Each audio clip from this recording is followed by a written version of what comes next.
Hello, my name is Collin DuFrane. I am here with Mr. Worley. and today we are interviewing him based on what he does outside of school. Now, Mr. Worley, you're known here as the sci-fi dude. Now, give us a little background as to how you got into sci-fi and like what you do. I was just a huge nerd growing up, so I read a lot as a kid. We'd go to the library with like arms full of books, but I think sci-fi for me kind of got ingrained with Star Wars. Watched that a lot, although I would say that Star Wars is actually fantasy, not sci-fi. But that kind of sparked an interest in me, and then I just was a dork. So, Knowing that you're into sci-fi, now a question we have is, if you were to live in any sci-fi kind of world, what would you like to live in?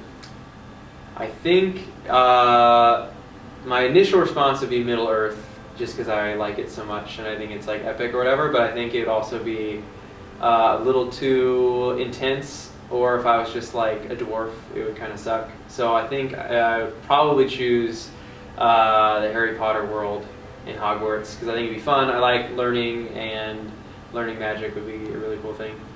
Cool. So, aside from sci-fi, what would you say is like your outside hobbies? Like, what do you like to do besides sci-fi, and like just stepping away from the school aspect?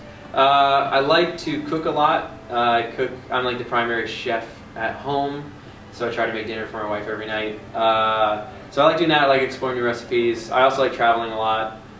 So we try to go somewhere every summer. We're going to Tahoe this weekend, and then we also like to hike a lot. So getting out in nature is good. You say you're going to Tahoe now. You are a skier or snowboarder? I am neither. I'm a reader by a fireplace in a cold environment.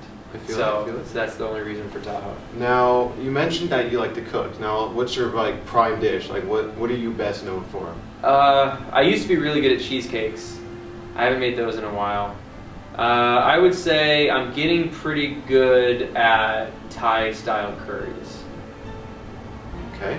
Now, we know that you have a previous history with Mr. O'Hare. You guys are like best buds. We do have a history. Now, what would you say is your favorite O'Hare moment? You know, I like to think every moment with O'Hare is my favorite moment, so I'll just leave it at that. So, knowing that you've known for 2 years now, what would you say is your general opinion of him? Like, if someone were to ask you, like, hey, Mr. O'Hare, what's your general opinion of him? Like, what would you say? I would say he's a good dude. He's too smart for his own good. He's too quick. He's too witty. He just throws lots of little stinging barbs of witticism left and right. It's hard to keep up with them. But he's a solid dude, and he'll always have your back. Okay.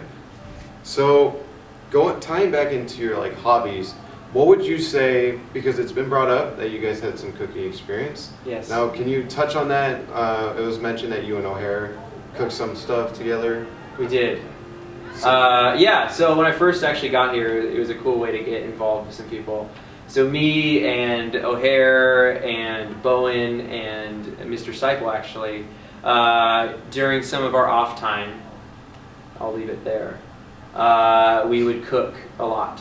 So we would just create dishes and eat together and hang out, and so that was how we all kind of got to know each other. So that's all I'm going to say. What were some of these dishes, if you don't mind?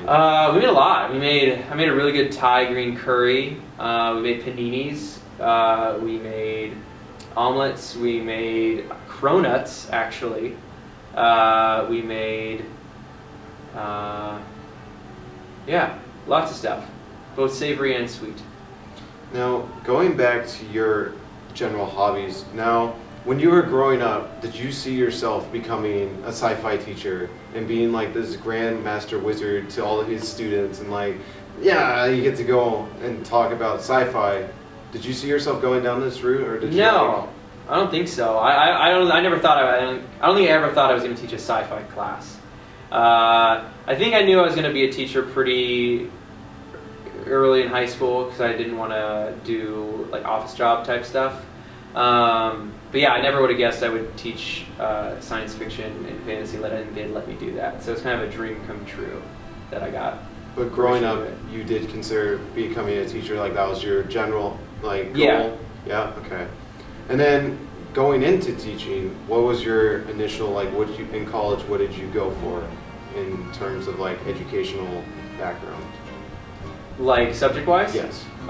History, actually. So I thought I was going to be a history teacher, and then I just kind of fell in love with English, and then became an English teacher. I'm credentialed in both, but yeah, English is where it's at. And then sci-fi got introduced last year, am I correct? Yeah, last year was the first year. Was it your idea to bring it out, or Yeah. did it like get put onto you? Yeah, no, Mr. Hillman kind of gave a big speech about he wanted Doherty, because it's getting so big, wanted to provide a lot of options for students, and if we ever had any ideas for new classes, to run it by him and then get started on it. So yeah, originally I was thinking of maybe doing some sort of like lit through film thing with Bowen, and then it kind of transmorphed into science fiction and fantasy lit. And yeah, I had to do a lot of work. I had to get approved by the UC system and the NCAA and everything, but it worked out.